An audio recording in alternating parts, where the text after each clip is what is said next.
MBS 초대석의 양승영입니다. 대통령 직속 정책기획위원회와 한국농촌경제연구원이 농업직불제 개편 방안을 잇따라 내놓으면서 직불제 논의가 본격화되고 있습니다. 현행 직불제를 개선해야 한다는 점에는 사회적 공감대가 모아졌다고 볼 수 있지만 쌀 변동 직불제 폐지를 골자로 하는 정부 개편안에는 우려의 목소리가 높습니다. 오늘은 수면 위로 떠오른 직불제 개편과 관련해 GSNJ 인스티튜트의 이정환 이사장님을 모시고 현행 직불제의 문제와 개편 방향에 대해 이야기 나눠보겠습니다.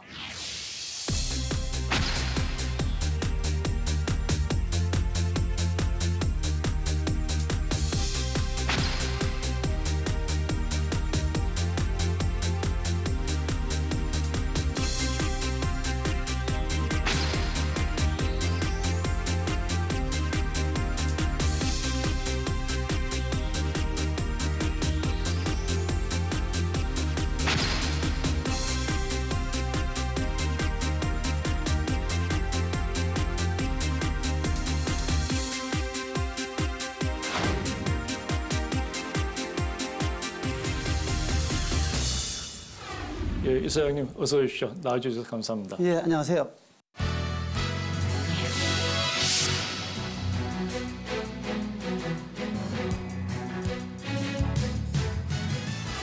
예, 직불제는 직접 지불제 줄임말인데요.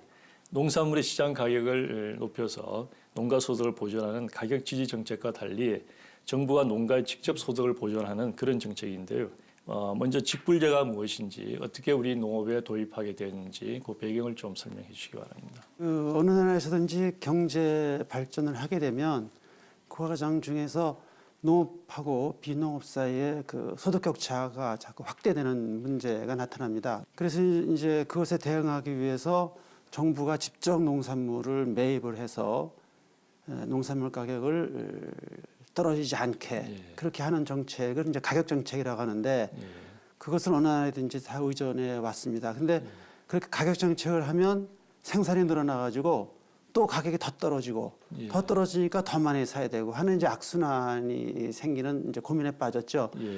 그래서 이제 미국이 1973년에 처음으로 농산물 가격은 시장에서 결정되도록 놔둬서 시장을 통해서 수급은 균형을 이루도록 하고 그 대신 가격이 떨어져서 생기는 농가의 소득 문제는 정부가 농가한테 직접 보존을 해주자 하는 이른바 이제 그 부족분 지불제도라는 게 생기면서 직불제도가 처음 시작이 됐죠. 그다음에 이제 유럽도 이제 똑같이 그 가격 정책을 하다가 1992년에 이제 가격은 시장에서 결정되도록 하고 가격 하락분은 정부가 직접 보존해 준다는 정책을 도입을 했고요. 그 전까지는 우리나라도 정부가 쌀을 직접 수매를 해가지고 시장 가격을 높게 유지를 했습니다. 근데 이제 아까 말씀드린 바와 같은 그런 문제에 직면을 해서 우리나라도 2004년 이후에 쌀 가격이 시장에서 결정되도록 하고 쌀 가격이 하락해서 생기는 문제는 농가한테 직접 보존한다 하는 이제 쌀 소득 보존 직불제가 시작이 된 거죠. 지금 우리가 그 운영하고 있는 직불제 종류를 보니까요. 친환경 직불제, 경영 이양 직불제, 소득 보존 직불제 뭐 여러 종류가 있습니다. 우선 쌀 소득 보존 직불제가 어떤 정책인지 조금 간략하게 설명을 부탁드리겠습니다. 예. 쌀 소득 보존 직불제는 이제 두 가지가 지금 있습니다. 하나는 이제 고정 직불제도라고 그래서 헥달당 100만 원씩 매년 고정해서 지급해 주는 제도가 있습니다. 그래서 이제 그걸 고정 직불이라고 그러고 또 하나는 이제 변동 직불이라고 그래서 정부가 목표 가격을 정해놓고 시장 가격이 그 목표 가격을 하회하게 되면 그 차액의 85%를 농가한테 직접 지불해 주는 제도죠. 올해도 이제 쌀 목표 가격을 결정을 하는 것을 두고 논란이 거센데요. 이제 목표 가격은 아마 몇 년에 한 번씩 하도록 이렇게 법제화되어 있는 것으로 알고 있습니다. 이제 그런 논란들이 결국은 이제 쌀 직불제를 개편을 해야 되는 그런 방향으로 이어진 것으로 이렇게 봐도 무방하겠습니까? 변동 직불제는 목표 가격을 정하는 것이 굉장히 중요합니다. 아까 말씀드린 대로 목표 가격하고 시장 가격의 차액의 85%를 지원을 해주니까 목표 가격이 높이면 당연히 이제 그 지원금이 늘어나지 않겠습니까? 그런데 이제 그 제도에서 5년 만에 한 번씩 지난 5년간의 가격을 반영을 해서 새롭게 이제 목표 가격을 정하도록 되어 있습니다. 그래서 이제 이 제도가 처음 실시된 2004년에 정해졌고, 2008년에 정해졌고, 2013년에 정해졌고, 그리고 이제 이번에 이제 그 18년부터 22년까지 다시 향후 5년간 적용될 가격을 정해야 됩니다. 그렇기 때문에 이제 5년만에 한 번씩 목표 가격을 둘러싸고 이제 논란이 생기게 되는데, 특히 이제 올해는 그 문재인 대통령이 대통령 공약으로 목표 가격에 물가 상승률을 반영을 하겠다라고 하는 것은 공약을 했어요. 그렇기 때문에 과거에도 논란이 많았지만 특히 이제 물가 상승률을 어떻게 반영할 거냐 하는 문제를 두고도 논란이 더 많을 수밖에 없는. 그래서 올해가 그 특히 이 제도를 둘러싸고 논란이 많을 수밖에 없고 뭐 결정을 많이 해야 되는 뭐 그런 상황이 있다 그렇게 얘기할 수가 있습니다. 그렇습니까? 얼핏 물가 상승률을 반영을 한 목표 가격을 하겠다. 그렇게 하면 될 것 같은데요. 네. 그러니까 이제 그 모든 제도라는 것은 그 제도가 가지고 있는 목적을 정확히 이해하고 그 목적을 달성하는데 적합한 이제 주장도 하고 이제 그 운영도 해야 되는데. 이 변동직불제라고 하는 것은 그 농가의 소득을 정부가 보장해주겠다 하는 것은 아니거든요. 목표 가격에 뭐 생산비를 반영한다든지 물가 상승을 다 반영하든지 이렇게 하면은 결국은 정부가 쌀의 실질 소득을 이제 보장해주는 게 되기 때문에 뭐 그런 것은 취지가 아니었다. 가격 리스크를 어떻게 정부가 부분적으로 좀 완화시켜서 농가한테 가는 그런 충격을 좀 흡수해 줄 것인가 이런데 이제 당초의 목적이 있었다는 거 그렇게 생각하면 물가 상승률을 온전히 반영하자든지 생산비 상승을 다 반영해 달라든지 하는 것은 좀 적합한 주장은 아니다 이렇게 얘기할 수가 있겠죠. 취지하고는 좀 거리가 멀다 이런 얘기시네요.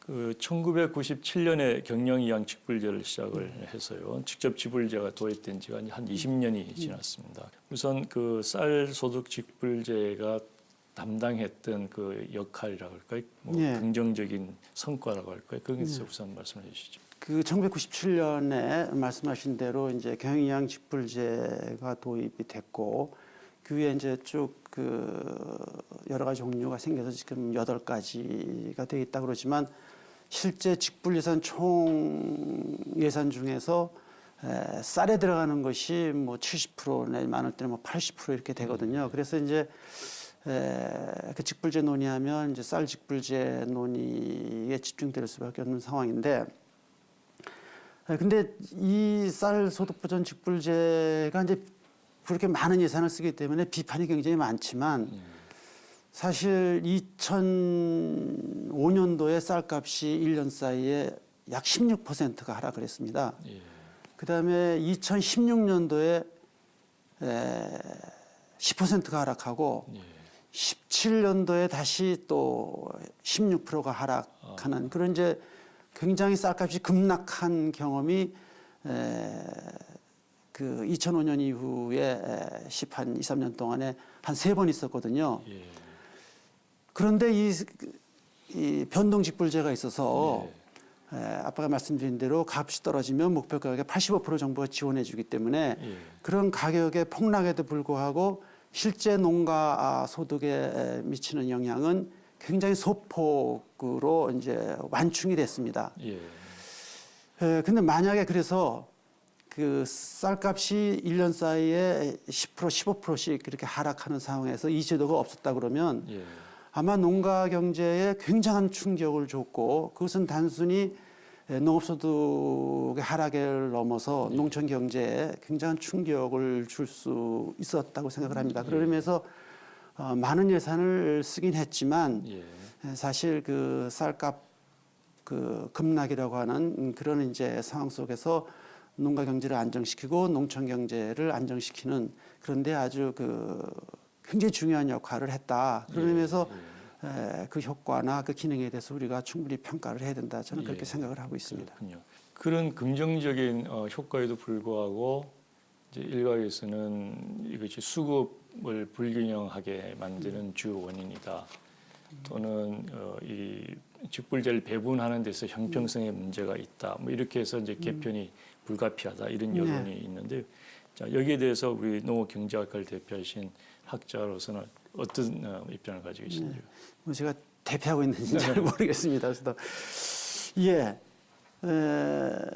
근데 사실 뭐 지금 이 비판을 받는 것은 저는 뭐 충분히 이유가 있고 또 타당한 비판이라고 생각을 합니다. 사실 고정직불 포함해서 변동직불 이 두 가지 쌀직불제가 쌀 생산을 자극하는 역할을 했고, 그래서 이제 과잉 생산을 유발을 했고, 그래서 과잉 생산이 되니까 쌀값이 떨어지니까 쌀값 떨어지는 것은 놔두고 소득만 보전해 주겠다는 당초의 취지와는 다르게 또 정부가 그 시장 격리라는 이름으로 정부가 쌀을 수매를 해서 시장 가격을 다시 떠받치는 일을 하고, 그러다 보니까 정부 재고가 늘어난 재고를 결국 뭐 주정령 같은 걸로 처분해 가지고 막대한 재정 손실을 초래를 하고, 그러니까 그 가격 정책이 가지고 있는 생산 과잉 문제를 해결하겠다고 도입된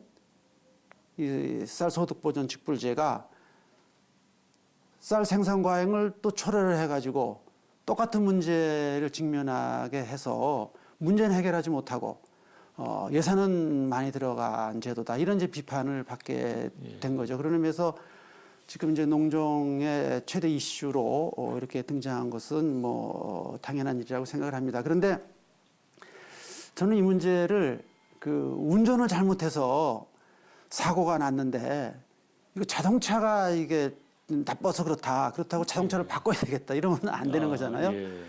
또 자동차는 안 타고 안전한 자전거를 타야 되겠다든지 뭐 안전한 기차를 찾아든지 이러면 운전을 잘못한 건 생각 안 하고 엉뚱한 데서 이제 그 해법을 찾으려고 하면 도리어 또 다른 여러 가지 문제를 초래하기 때문에 여태까지 이제 쌀직불제가 뭐 아까 말씀드린 여러 가지 순기능을 했지만 또 이제 그 제대로 역할을 못한 측면이 있기 때문에 개편돼야 되는 것은 맞지만 왜 이렇게 됐는지를 정확히 분석을 해서 그에 맞게 해야지, 이게 이제 뭐 이런 잘못된 점이 있기 때문에 뭐 요새 얘기되는 대로 뭐 변동직불제를 폐지하다든지 이런 것은 좀 적절한 대응은 아니다, 그렇게 생각을 하고 있습니다. 예.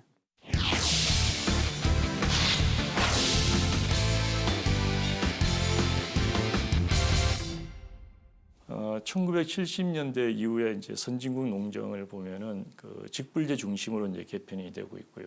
농업 예산도 거의 한 70% 이상이 이제 직불제에 투입이 되고 있는데, 그런 측면에서 보면은 이제 우리의 직불제 논의가 그것과 같은 맥락으로 가고 있는 것인지, 아니면 그것의 어떤 반면 교사를 삼을 수 있는 것이 있는지요. 가격 변동 직불제라고 하는 것은 가격 리스크를 정부가 좀 줄여주자는 것이거든요. 미국이나 유럽도 그렇고 우리나라도 이제 그런 목적에서 도입하고 그렇게 운영을 하고 있는데, 우리나라에서는 그 변동 직불제를 무슨 복지 정책 같은 것으로 잘못 이해를 해가지고 규모가 작은 농가는 좀 많이 주고 규모가 큰 농가는 좀 덜 주자 뭐 이런 얘기도 하거든요. 그러면 이것은 어떤 경영의 가격 리스크를 완화시켜 주자는 정책 목적은 어디 가버리고 뭔가 복지 정책처럼 뭐 좀 못 사는 농가를 좀 많이 도와주자 이런 쪽으로 이제 얘기가 진행되는가 하면, 또 이제 일부에서는 농가 소득 보장 정책이라고 생각을 해서 뭐 생산비를 반영하지, 아까도 이제 말씀을 드렸습니다만 이제 그런 주장을 하기도 합니다. 그래서 그 목적에 맞도록 어떻게 이제 운영할 것인가 이게 되게 중요하고, 그다음에 고정직불은 논의 형상을 유지를 하도록 함으로써 논이 가지고 있는 생태 환경적 기능을 보존하자는 목적에서 도입이 된 건데, 이것도 이제 단순하게 그냥 농가 소득 보존 수단이라고 생각을 해서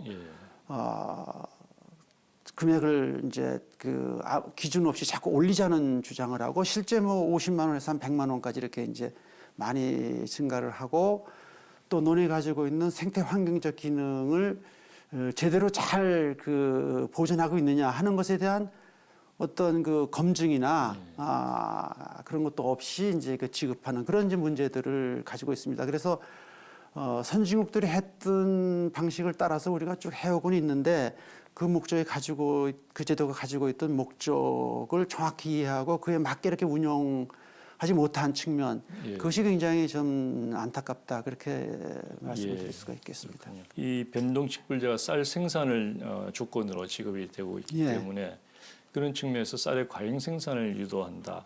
그리고 수급 불균형을 심화시킨다. 이런 지적이 있는데 거기에 대해서는 어떻게 보시는지요?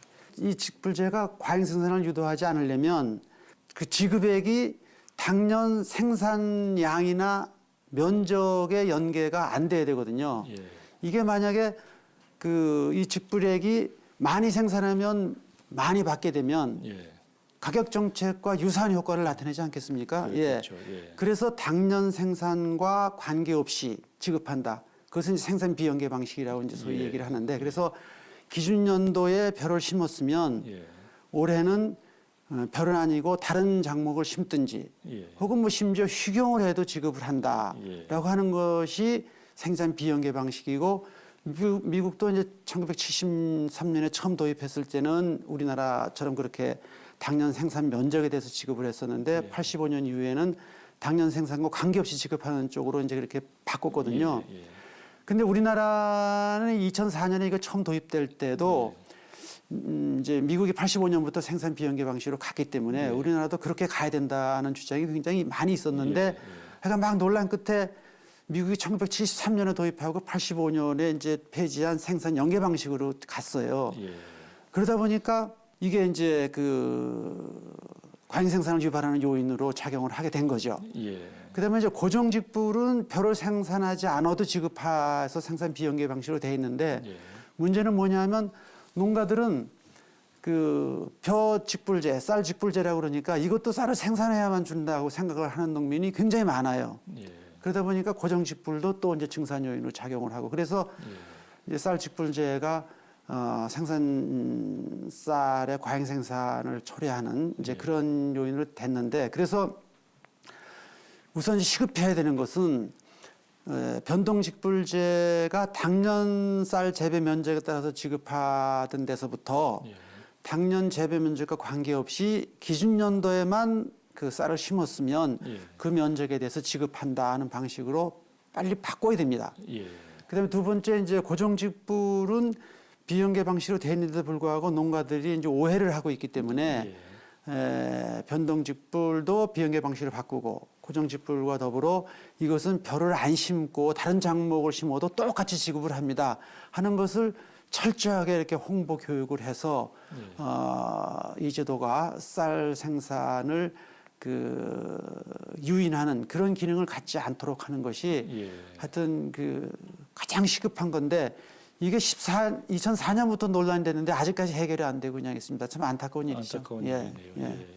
저도 이 문제에 대해서 적잖은 연구도 해온 입장인데, 그러시죠. 이사장님 얘기를 들으니 점점 미궁으로 빠져드는 이런 느낌이 듭니다.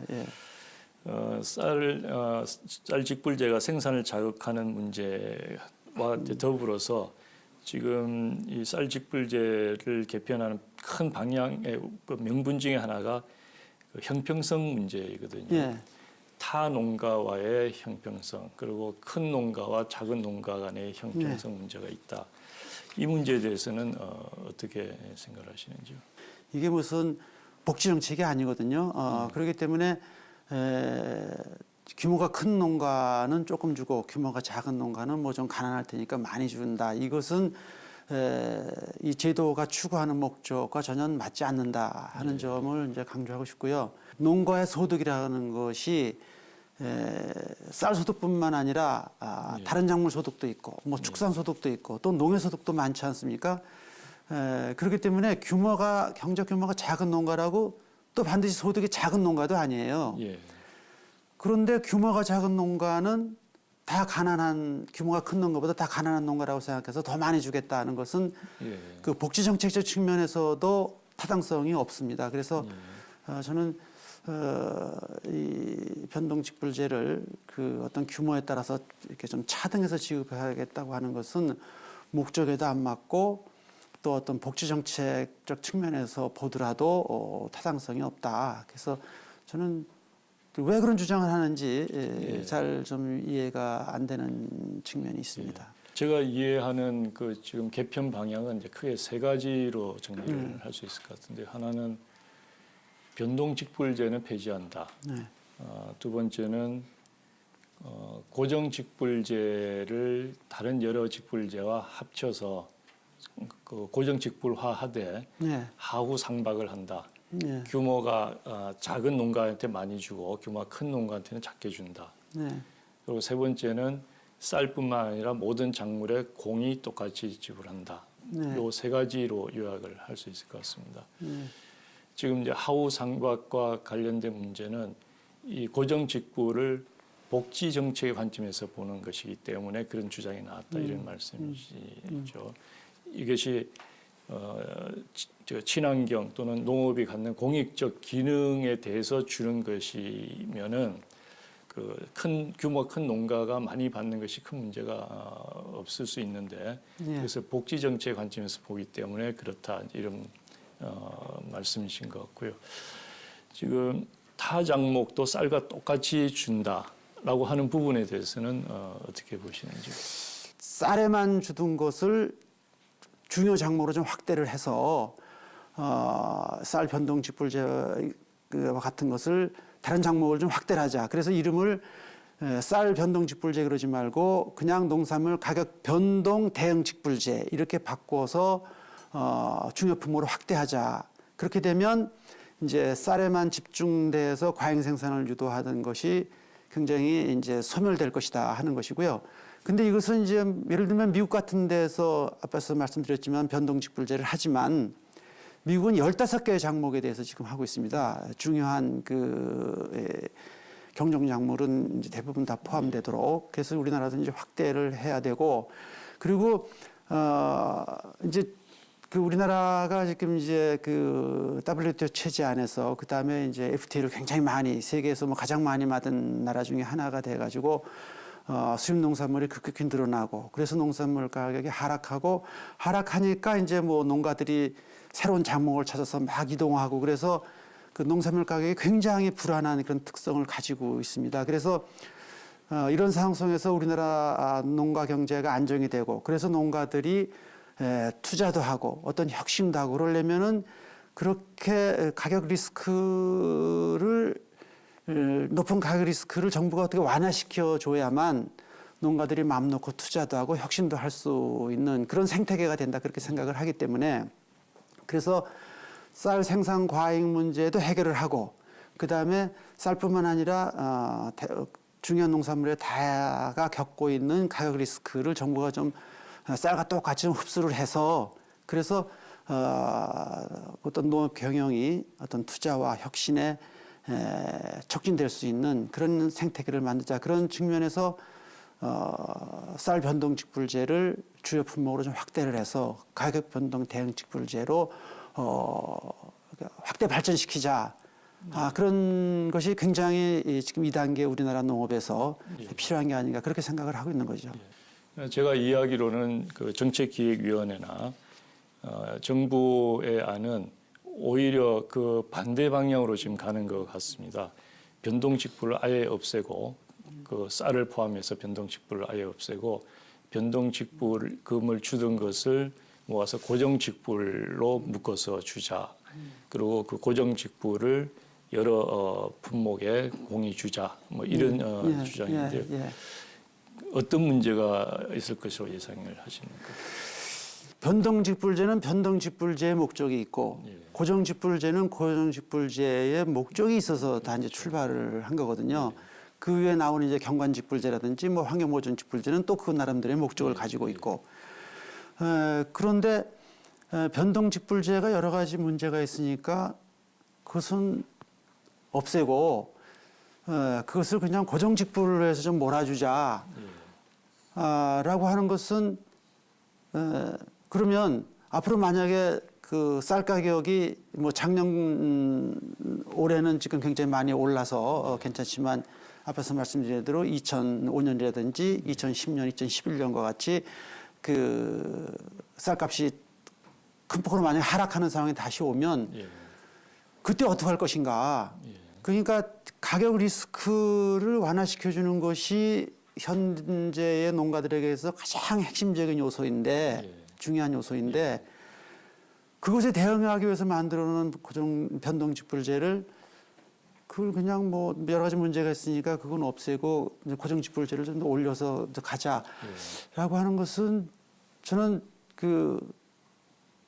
전혀 맞지 않다고 생각을 하거든요. 그래서 근데 그것은 이제 이런 생각들이 좀 있는 것 같아요. 이제 우리 이제 그 사회에서 지배하고 있는 이제 그 하나의 논리가 뭐냐면 시장 기능을 존중해야 된다라는 거 아닙니까? 뭐 자본주의 사회가 이제 그런 거니까. 그래서 그건 굉장히 중요한 이제 생각인데 그래서 변동직불제라는 것은 쌀 가격과 연동돼 있기 때문에 이건 뭔가 그 시장 논리, 자본주의 원리에 안 맞다는 생각이 모든 사람들의 머릿속에 뭔가 이제 깔려 있다고 생각을 해요. 그래서 이제 자꾸 변동직불제에 대해서 이제 거부감이 있고, 그래서 지금 고정직불제는 이게 뭐 환경, 뭐 생태 이런 것에 연관돼 있다고 얘기하니까, 그리고 가격과 연동 안 돼 있기 때문에 그것은 괜찮은 것이다 이렇게 생각을 해서 고정직불제는 50만이었던 것을 100만 원으로 그냥 쉽게 올렸거든요. 그런데 이제 변동직불제를 없애고 그것은 더 높이자고 지금 그러는데.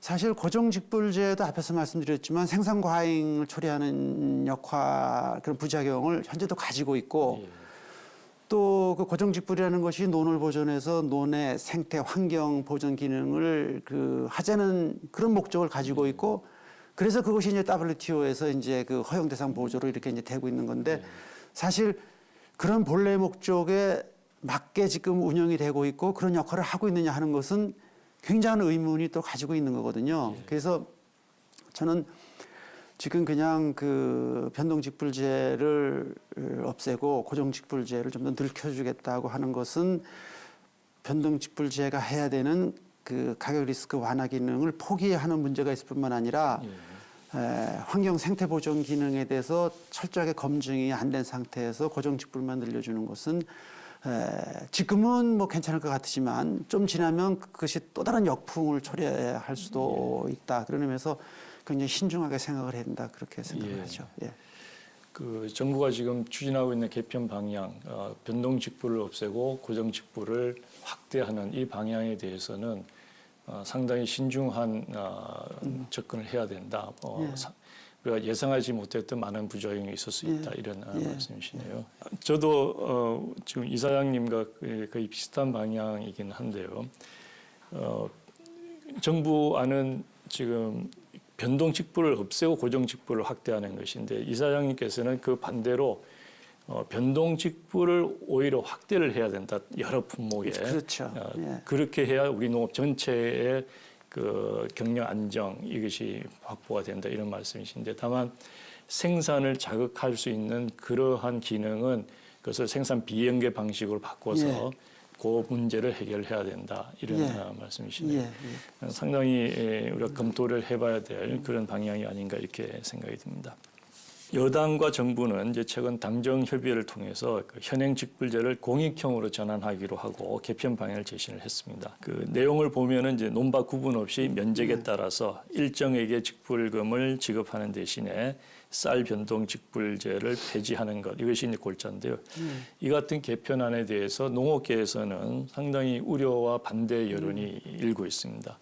이 농업계의 우려에 대해서는 어떻게 생각하시는지요? 네, 그 뭐 당연한 우려라고 생각을 합니다. 사실 공익형 직불제라는 것이 이제 그 농업이라는 것이 농산물이라는 귀중한 상품을 생산을 하지만 그 생산 과정에서 이제 비료도 쓰고 농약도 쓰고 또 이제 그 농지를 이렇게 다양하게 이제 그 활용을 하다 보면 뭐 토양 침식 문제도 생기고 그런 이제 생태 환경적 문제가 생기고 또 농사를 짓는다는 자체가 농촌 경영을 아름답게 하기도 하고 또 논농 같으면 뭐 그것을 통해서 지하수가 굉장히 함양된다든지 그런 이제 소위 이제 다원적 기능도 하고 그래서 선진국에서도 농업이 농산물 생산하는 기능 자체도 중요하지만 거기서 발생하는 여러 부작용을 이제 방지하는 그런 정책이 필요하고 또 이제 다양한 숨긴 이제 다원적 기능을 일으키는 것이 중요하다. 그래서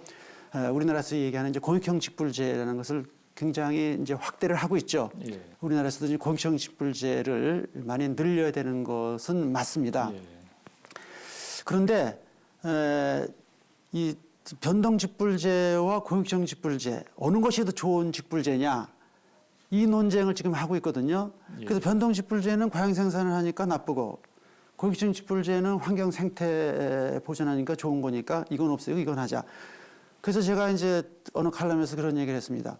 어느 환자가 감기가 들려서 해열제를 먹고 있고 또 뭐 몸에 좋으라고 비타민을 먹고 있는데 어느 의사가 와보더니 해열제는 이게 여러 가지 부작용이 있으니까요. 해열제는 드시지 마시고 비타민을 2알씩 드십시오. 이렇게 한다면 그 의사 돌팔이 아니겠어요?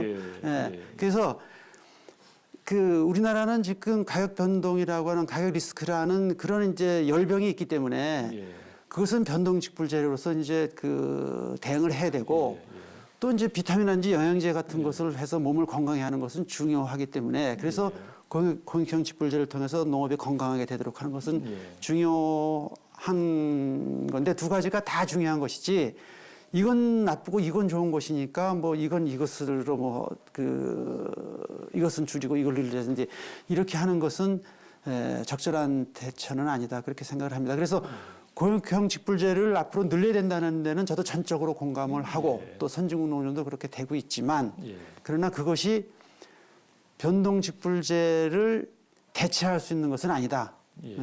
그 점을 좀 명확히 해야 된다 그렇게 생각을 합니다. 직불제 개편이라고 하는 굉장히 중요하고도 복잡한 문제를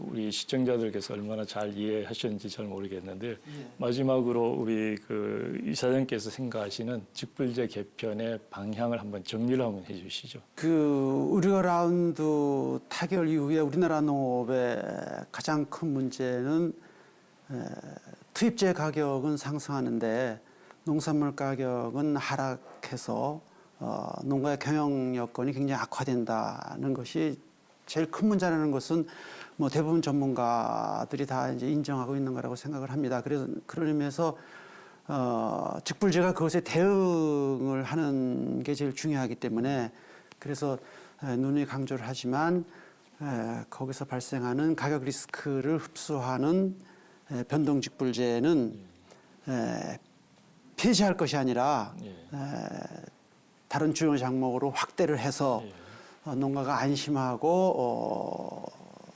영농을 하고 투자하고 혁신할 수 있는 생태계를 만들어야 된다. 그런데 단지 이제 그 제도가 좀 제대로 운영이 안 돼서 그래서 과잉 생산을 유발한 측면이 있기 때문에 그래서 생산 비연계 방식으로 즉 그 해에 벼를 심든가 안 심든가 관계없이 기준연도에 벼를 심었으면 주는 방식으로 빨리 바꾸고 그다음에 현재 쌀에만 이 제도가 있어서 농가 경영의 어떤 리스크를 흡수하는데 좀 불충분하고 또 쌀 생산 과잉을 유발하는 측면도 있기 때문에 미국이나 유럽처럼 중요 작물로 대폭 확대해서 가격 변동 대응 직불제로 이제 발전시키자는 게 이제 첫 번째고요. 이제 우리나라 농업이 가지고 있는 두 번째 문제는 이제 환경 생태 문제이거든요. 그것은 뭐 어느 나라나 다 직면하고 있는 거지만 그래서 농업이 환경이나 생태를 훼손하지 않는 방식으로 영농이 이루어지고 또 도리어 그것을 좀 더 고양시킬 수 있는 쪽으로 농업 생산 활동이 이루어지도록 그런 활동에 대한 지원을 하는 소위 이제 공익형 직불 그런 것은 그 나름대로 또 굉장히 좀 확대를 하자. 그다음에 이제 현재 쌀 고정 직불은 생태 환경을 목적으로 한다고 하지만 그렇게 잘 운영이 안 되고 있기 때문에 그 생태 환경 보존 기능을 잘 할 수 있도록 그렇게 좀 더 운영을 하는 것으로 앞으로 발전시켜 나가야 되지 않는가. 그래서 쌀 변동 직불제는 가격 변동 직불제로 확대 개편을 하고 예.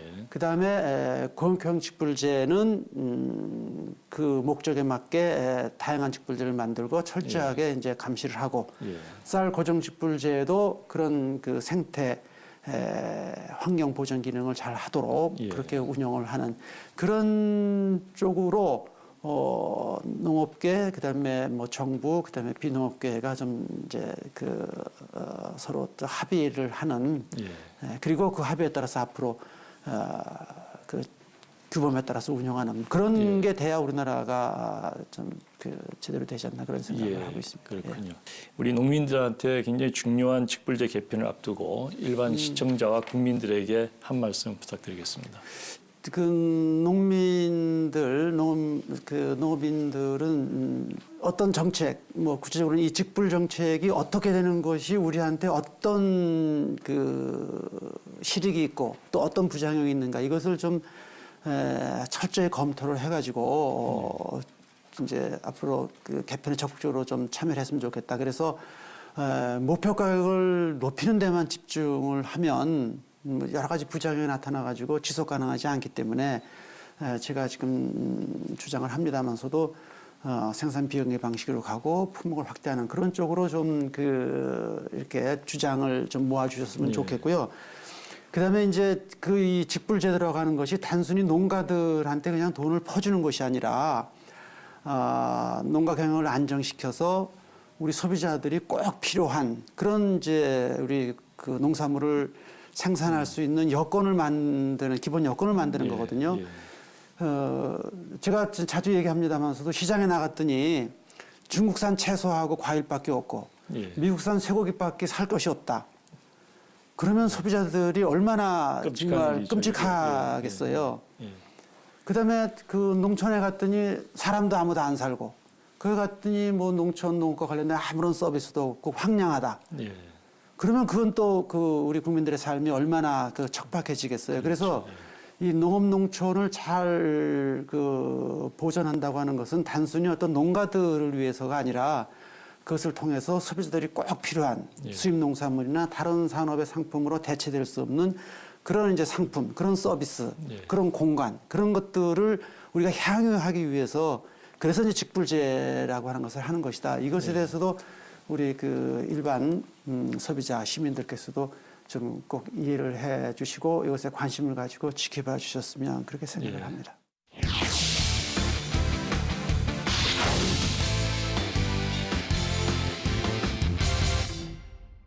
2005년에 이제 한국농촌경제연구원장을 끝으로 공직에서 물러나셨고요.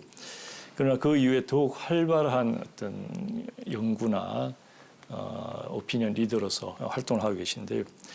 민간 싱크탱크인 GSNJ 인스티튜트 발음하기는 조금 어렵습니다만 설립을 하시고 그것을 통해서 많은 역할을 하고 계신데 그 설립 배경을 한번 말씀해 주시죠. 많은 사람들이 이제 뭐 자기를 위해서도 일을 하지만 어떤 좀 더 좋은 세상을 만드는데 이제 일조하고 싶다는 그런 이제 욕망을 가지고 그런 생각을 가진 사람들이 굉장히 많지 않습니까? 근데 세상을 바꾸려면 사람들이 생각을 바꿔야 된다라고 그럽니다.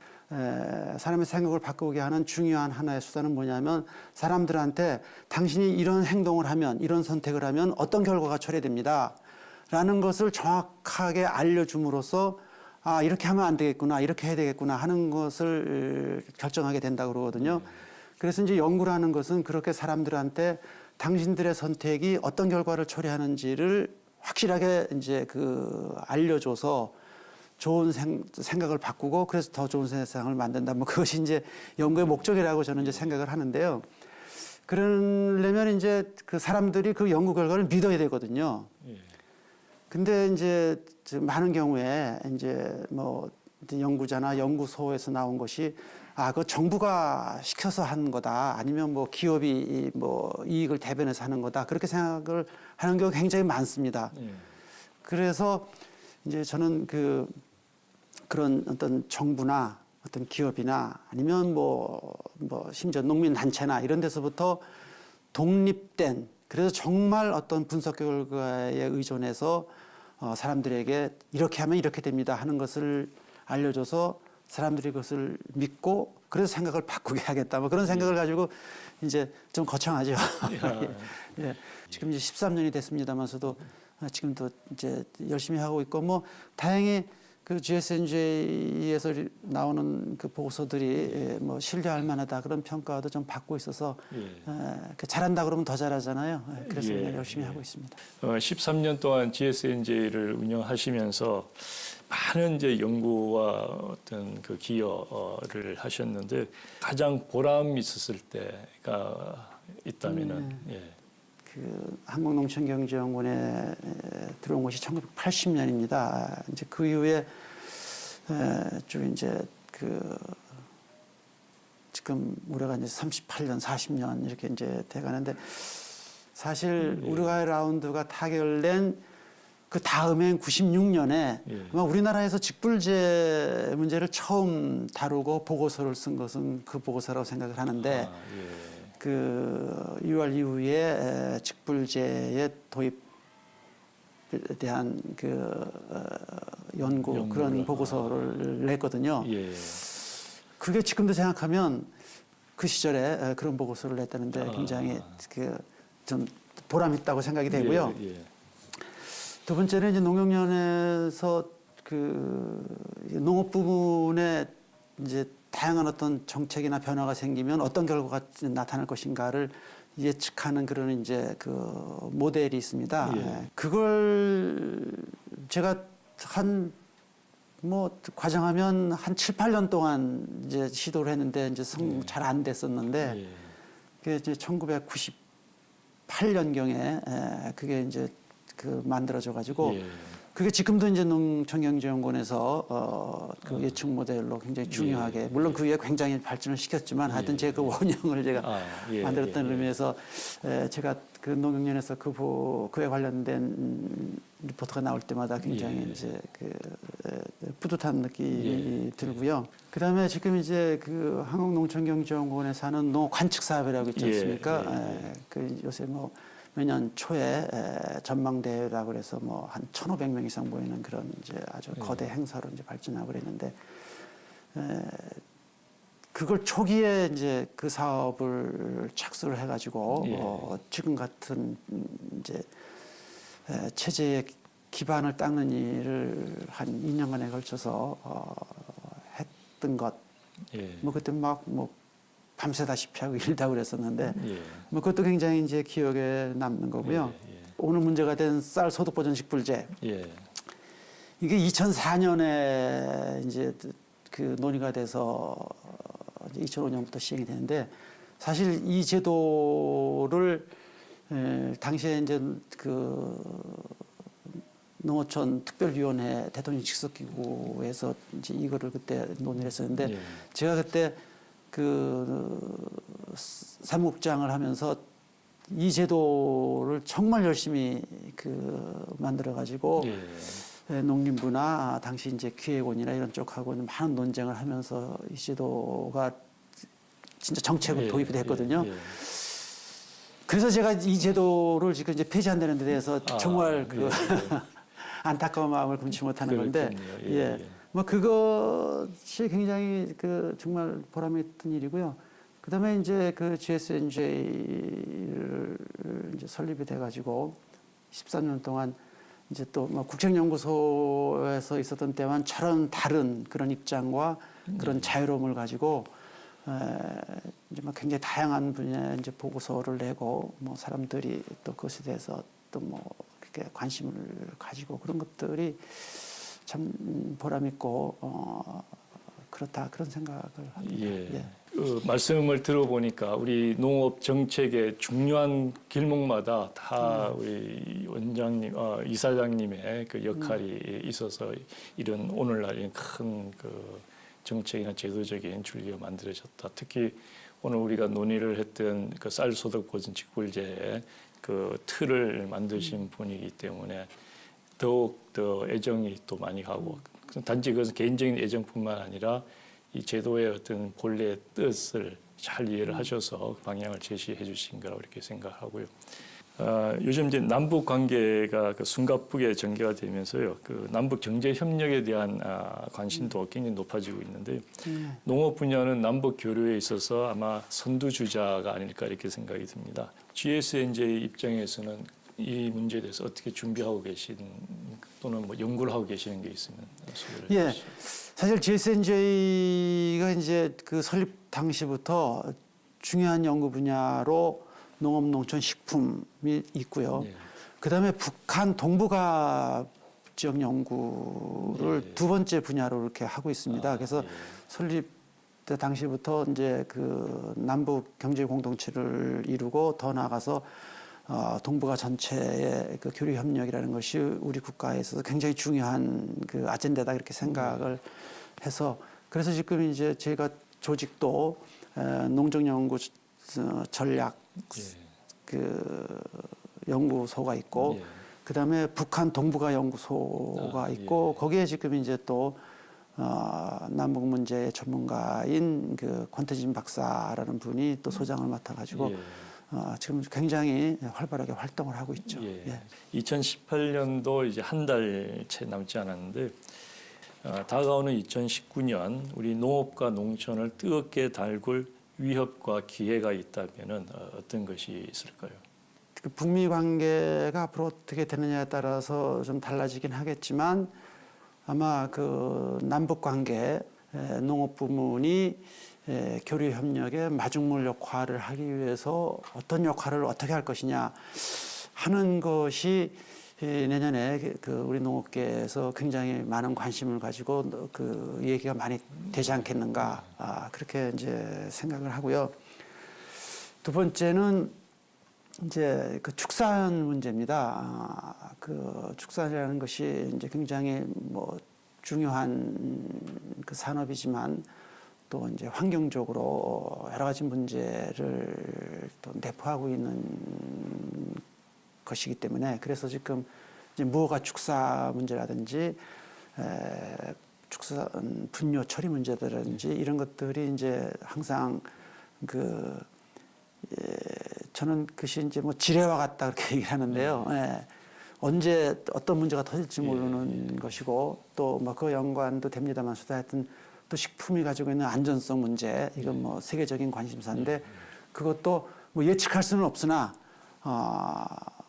그 항상 그 터질 수 있는 그런 위험성을 안고 있어서 내년에도 축산이 가지고 있는 환경 문제, 그다음에 식품의 또 안전성 문제 이런 것들이 굉장히 사회적인 이슈로 부상될 수 있는 그런 이제 가능성이 있다 그렇게 보고요.